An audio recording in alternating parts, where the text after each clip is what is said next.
Let's go back in time to the turn of the new millennium, or as some of us remember it, Y2K. This was a time when the world was experiencing a rapid shift in technological advancement. Computers were no longer massive machines only available to people in white lab coats or government agencies. They were now compact and common in many households. The internet, though not new, was still in its infancy, and how it would literally shape the world in the coming years. While this technological revolution opened countless doors of possibility, it also bred ideas of what our world would look like if we let this technology go too far. Even the entertainment industry was locked in on this idea, with movies like I, Robot, Minority Report, and most famously, The Matrix. Even today, this idea still remains a central motivator in films like Her, Ex Machina, and The Creator. What happens to us if we outsource our humanity to artificial intelligence? Does it benefit us? Or will we end up losing a part of what makes us human for the sake of convenience? This impacts our lives in our homes, in our jobs, in our classrooms. It seems like we're at the tipping point of having to answer these questions. And we must now, more than ever, understand that how we answer these questions will forever impact our daily lives. This is episode 2. AI in the classroom.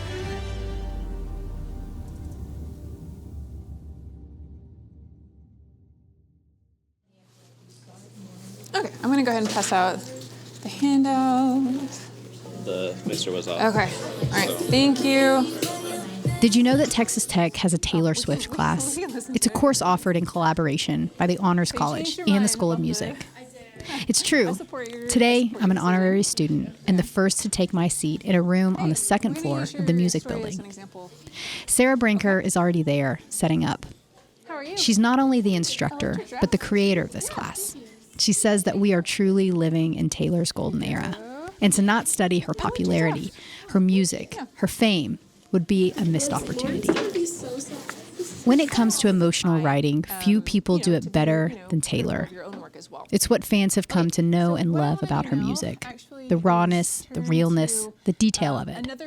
That's what makes her a great subject for this assignment. And so this is when I want to introduce the use of AI as another voice in the room, as one tool that we have in our toolbox. So we have our own eyes, you have me as a resource, you have your peers as a resource. They're attempting to use ChatGPT to write a story, a love story, of course. Heartbreak, confusion, and romantic relationships. Yeah. Okay, I don't know. You could refine that. I'm just kind of trying to do this in the moment. The key to this exercise is the prompting. Sometimes it takes a few very specific rewrites of a prompt to get exactly what you're looking for, but it generates some responses. And one suggestion for revision is, as I packed away my notebook, its pages scrawled with doodles from a long lecture, he approached me for the first time. So kind of similar, but a little bit different. The students speak up here. They say it feels like AI took their voice out of it. One student saying she felt like surprise. ChatGPT lacked that emotional human element. Do you have a particular tone or style in mind? Let's see. How about this style is honest? Responsible use of AI is only half of what Sarah's trying to teach these students. Half the battle of AI is our ability as humans to discern when and how it's being used. To know when the thing that we interact with is another human or not. When we sat down and talked with Sarah about where her academic approach to AI started, she references this piece that was published in The Atlantic called "The College Essay is Dead." I remember telling some people about it, and back then people looked at me like I was crazy, like I was telling them that robots are going to take over the world and it can't really write an essay, can it? And I realized that in a lot of cases, the quality of the chatbot's response was as good as some of the work that I get from my students. And a lot of my courses have 100 students or more in a classroom, and I realized I'm not going to be able to, tell which ones are generated and which ones are human. And so at that point, I realized I'm going to have to, rethink everything. And so she did. She went back to the drawing board and figured out how to shape lessons around this technology, starting with how she approached her role in higher ed. She felt like this train was already speeding past her, and it was time to run alongside it, to jump aboard, and to bring along her students and her colleagues. Well, we're right here on the dot at 10:30. We have a great session planned for you this morning. So I want to go ahead and just start off our time by welcoming you again to the 20th Advancing Teaching and Learning Conference. So she joined these virtual workshop meetings provided by the TLPDC, where other Texas Tech faculty members were meeting to talk about AI, what it was changing in their classrooms, and what they were going to do about it. Suzanne Tapp was the organizer. She's the director of the TLPDC. It stands for the Teaching, Learning, and Professional Development Center. She's also the Assistant Vice Provost for Faculty Success. Faculty burnout is real. Texas Tech has embarked on a journey to change who we are as a university and to grow, which is exciting, in our aspirations to become an AAU or like institution. But that's changed and put also new responsibilities on faculty. So we have context that means that our faculty are burdened, have a different, new, heavy workload. And then we add AI, which is another truly game changer kind of moment in higher ed. Part of what Suzanne does is bring professional development and resources to faculty at Tech. When she started learning about AI and ChatGPT, she started thinking about what it meant for our campus. It was the start of something for Suzanne that would eventually launch a new program on campus designed to give faculty a roadmap to navigate this thing, this huge, unpredictable, somewhat intimidating thing. So certainly it's understandable that we would have folks who are overwhelmed. What does this mean to me? What does this mean to the way I teach? Potential job loss and changes that we're dealing with. I think as academics, that can be really scary for us sometimes because maybe we're sitting here going, okay, now my administration. So what that might look like is a series of workshops. When do you not want to use AI, or when do you want to use AI? These are all conversations that we're having. And I think we're so fortunate that we have faculty who are resources on campus and who are so willing to say, here's what I try, here's how it worked, here's how it didn't work, and to lead those conversations with others.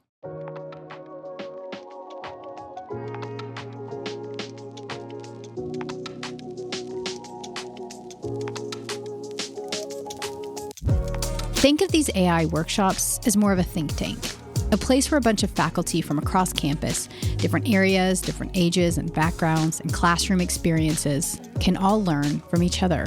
I think my philosophy for this entire conversation is crowdsourcing. There is no way that I could know everything there is to know about AI. I'm still a newcomer to this conversation. So when I have a resource, have a workshop, we absolutely want it to be a jump in with your ideas. I think faculty will always come back to the idea of how does this match what I want my students to learn. That's what I hope they come back to, and they do. Not everyone will incorporate AI. I hope, though, that we're all thinking about it and thinking about if I choose not to bring AI into my classroom, why? Our goal with our students is always to prepare them to become global citizens. That's a part of our strategic mission, right, at the university. So my hope would be that we as faculty think about our students' futures, how their future careers, some of which we don't even know, right? They might not even exist at this time. How are we helping to prepare them for their next steps? We'll be right back.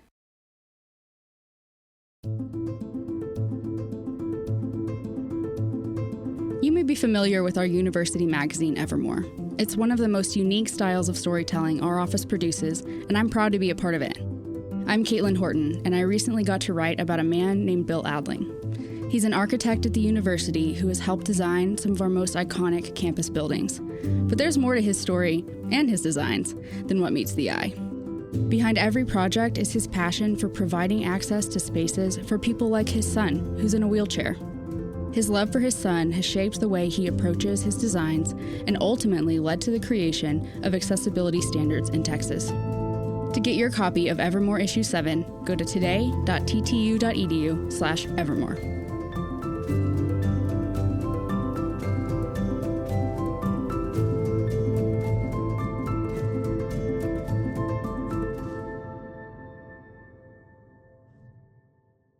Have you ever been scrolling through your feed and you see something that stops you in your tracks? Like, oh my gosh, I can't believe this professional athlete said this in a press conference.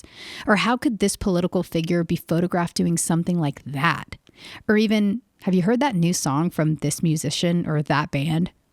With every passing day, it becomes more difficult to tell when AI is being used to generate false information, images, videos, or songs. That's what inspired the curriculum in Lisa Phillips' college rhetoric class. Hi, Brina. Hi, Dawn. All right, we are ready to go. And half of Lisa's students are in person, half are online. As students join the call, their faces appear on the large TV screen as others join in person and take their seats around a large table. Oh, so I got my bachelor's in anthropology and legal writing in 1990. And then worked in industry, so I worked in the environmental industry for a while doing, it was technical writing, but I didn't know that. I was like doing standard, like SOPs, standard operating procedures, so when people went and did environmental site investigation, they did it correctly, so it stood up in law, in the court of law. And then I went back to school in 2008, the crash. So I started with like just a graphic design degree and then got a master's in visual culture and focused a lot on visual rhetoric, so how people were persuaded by images. It's that last part that captured Lisa's attention back then, and what still drives her today as she forms her assignments around AI. How we interpret images, real or generated, and the dangers that lurk if we can't tell the difference. Like we're gonna do a Jeopardy to determine whether like they think the source is human generated or AI generated. Interesting. So how about this one? The future of AI stretches before us like a vast uncharted landscape. It is AI, yes. So part of the deal here is that it's very difficult to tell. Sitting across the table from Lisa is Matthew Bridges. He discovered ChatGPT for the first time just weeks after it was launched. My friend was writing an essay, and I was like, what is that you're using? He's like, oh, it's ChatGPT. I said, well, what on earth is that? And he showed me, and he typed something, and it gave an immediate generated response, and it looked legit to me. And it was mind-boggling, because it was like Google on steroids. He was fascinated at first, and then a bit apprehensive. They always talk about flying cars and other stuff, which we don't have those yet, but we have AI now, and that's sort of a mind-blowing technology to me. The more time he spent around the software, the more he learned about how to use it, and more importantly, how to tell when it's being used around you. So it's like plagiarizing is a big deal with AI because they don't cite their sources at all. And there's no way ChatGPT, like we've asked it, say, hey, can you cite this source that you've given me? And it won't, it can't. And so that's a really big ethics thing to use, because if someone spends all their time writing this thing and then they don't get credit for it, if an AI bot is using it, that's sort of a ethical dilemma that we have to sort of figure out how we're going to handle. But Matt takes the bad with the good. He likes to think about all the positive things that come from AI and ChatGPT, like how it can help you write up the perfect meal plan or help break through a writer's block. It can even help create the perfect playlist for your mood. I was like, wow, I'm never using Spotify recommendations ever again. This is what I'm using from now on. So I sort of use it for my own personal life. I was like, wow, this is extremely, extremely useful tool. I think if we care about reality, that's when we should care. Like those pictures generated images that you saw. If, say, it were more of a controversial image and it was generated, that makes it not real. There's sort of a detachment from reality there. So I think if we want things that are real, I think that's what we have to care about consuming, you know, because we all want things that are true. I hope, at least. I mean, TV is a great thing. I mean, yes, it's not true, but we know it's not true. There's a big difference between feeding people information that they believe to be true and feeding them information they know to be false. I think that's a very big thing. And that's sort of another ethics aspect that we sort of have to worry about. Professors and students across the country have had to ask themselves real questions about their intentions of using AI. Is it for the good? Is it a tool, or do you expect it to replace a valuable part of yourself? A part that shouldn't be occupied by a computer? Suzanne, Lisa, and Sarah take the responsibility of answering this question really seriously, and students like Matt are following in suit.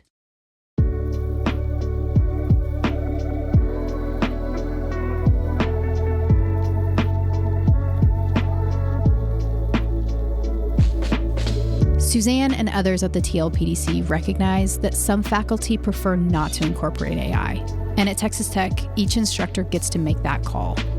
I think the big fear is that in writing classes, like Doug, who teaches a news writing class in the College of Media and Communication, that they might lean too heavily, almost exclusively, on AI and use it to produce their assignments. So they haven't done the work. He's not alone. Okay, here she is. Stephanie? Hey, hi, Taylor. Hey, how are you? Good, how are you? I'm good. Stephanie is also a professor in COMC. Yeah, AI in general, we can't not use it. That's kind of where the future is going. They have to build the skill set of learning to do it on their own before they take this computer that is pulling from all sorts of places and doing it for them. Otherwise, with the way information is shared on social media or in the news, AI is making it seemingly more difficult to disprove mistruths. It's possible that journalists could be disproportionately impacted by this technology because of the responsibility they have to share what's right, to share what is accurate. It's pulling from all these different people and all these journalists that have put their hard work and thoughts and sweat and, passion into writing these articles and these Pulitzer Prize winning pieces, and they're just taking little pieces of it and kind of like putting them together and saying, yeah, this works. And that's not fair to the journalists that have been doing this for, decades. But I think you have to tell students that. And it's not so much like, you're in the classroom and you're like, I don't want you to use AI because it's evil and, yes, I want you to do it, but it's also, you have to explain to them all these different elements to it, that it's not this evil entity. You're going to have to use it eventually, but I need you to use it in a way that, again, it's not stealing this intellectual property and this hard work from somebody else, or it's not taking misinformation and giving you the wrong facts. So let's learn how to do the work and then use it to help you make it better. It's impossible to know where AI will go in the next year, or 2 years, or 5 years. How it will be playing a daily role in the future of journalism, or engineering, or art, or communications for that matter. That's a great question, because this semester I'm teaching media ethics, and I know that's going to be one of the conversations we're going to talk about. I don't know what the exact role of AI is in journalism. I'm sure it has one. So I think it's going to be some trial and error. You're never going to be able to take the personal storytelling and the human touch out of journalism. Suzanne says it's important to still be a resource to instructors like Stephanie and Doug, who take a more restrictive approach on the use of AI by students for assignments in their class. It's part of the reason that she's helped draft up a recommended syllabus statement for faculty who don't want AI use in their classroom. It reads in part that the use of generative AI tools is strictly prohibited for any purpose. Information gathered from AI can't be used even with appropriate citation. It says that the use of this program is a violation of academic integrity, and it may result in referral to the Office of Student Conduct. Suzanne understands instructors on a deep level. After all, she is one, an adjunct instructor with the Integrative Studies program in the College of Health and Human Sciences. Her work with the TLPDC behind the scenes is a catalyst for growth across the entire campus. What she does to reinforce development for faculty, it makes a really big difference, whether they choose to implement AI in coursework or not. Her leadership is felt in the corners of this campus, inside classrooms with students, many of whom will never even know her name. Since her early days on campus in the 90s, she's been helping faculty use technology in their courses, helping them feel connected to students who are increasingly becoming more dependent on technology every day, with every advancement. I absolutely feel like I've seen that. And I think what it models is what we would call a growth mindset, right? where I have a faculty member who's an expert in their field, but is willing to say to students, I don't know much about this, let's try it together. And that's modeling this mindset that says learning is continual, learning is lifelong, learning can be really hard work. We might fail, but we'll keep trying. In producing this episode, we've had conversations with professors and staff and students about all the things they're learning about AI. You can call me a novice AI user if you want. It seems silly to admit that before this episode, I had actually never used ChatGPT or AI. So Thomas and I decided that there was no better time than the present to dip our toes in. We are asking it to see if it can mimic what we want in the episode, but we want to try and get it to mimic your style. Yeah. We tried a few things. We wanted to see if ChatGPT could write an entire episode of this podcast for us. It didn't exactly work. So then we wanted to prompt it to write an entire section for us, kind of like Sarah did for the Taylor Swift songs. So you asked it to do something specifically for this episode. What was the prompting that you gave it, and what did it give you? We asked it a few different things. What we first tried doing was taking a sample script from season 3, episode 3, Building the Framework. We gave it the entire script. What it then spit out, like I said, was a summary. Basically a summary about what the episode was about. After playing around for a while, we gave up on having ChatGPT write an episode. Instead, we asked it to summarize how ChatGPT would describe itself being used in the classroom. But it said, incorporating artificial intelligence into the collegiate classroom has sparked both excitement and skepticism among educators and students alike. While AI presents numerous advantages, such as personalized learning experiences and enhanced efficiency, it also raises concerns about privacy bias and the potential for dehumanizing education. It went on to talk about a lot of other stuff too. The benefits of the problem-solving capabilities, how it promotes collaboration and peer-to-peer interaction. And toward the end, it cuts to the heart of the issue, where it says, the incorporation of AI in the collegiate classroom also raises significant concerns. One of the most pressing issues is privacy. AI systems often rely on collecting and analysing large amounts of data about students, including their learning behaviours, preferences, and performance. There is a risk that this data could be misused or compromised, raising concerns about student privacy and data security. Educators must carefully navigate these challenges to harness the benefits of AI while safeguarding against its potential pitfalls, ensuring that technology serves to enhance rather than detract from the quality of education in the collegiate classroom.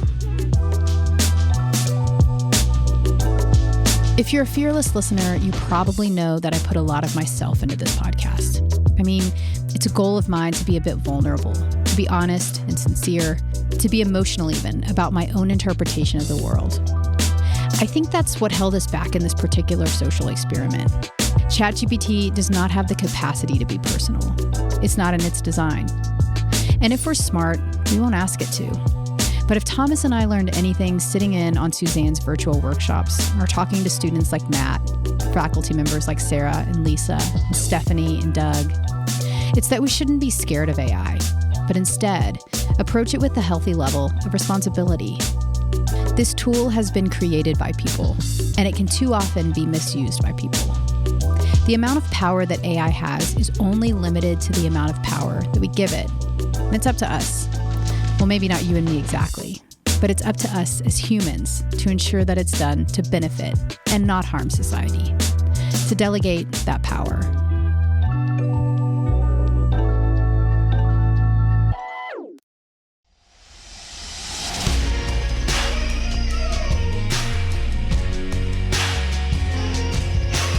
Fearless is produced by Texas Tech Marketing and Communications. It's hosted and written by me, Taylor Peters, and co-produced by Allison Hirth. Thomas Boyd is our audio engineer and does sound design and edits this podcast. Learn more about Fearless and see behind-the-scenes photos on our website at ttu.edu/fearless. And don't forget to follow us on social media. Fearless is a Texas Tech production. From here, it's possible.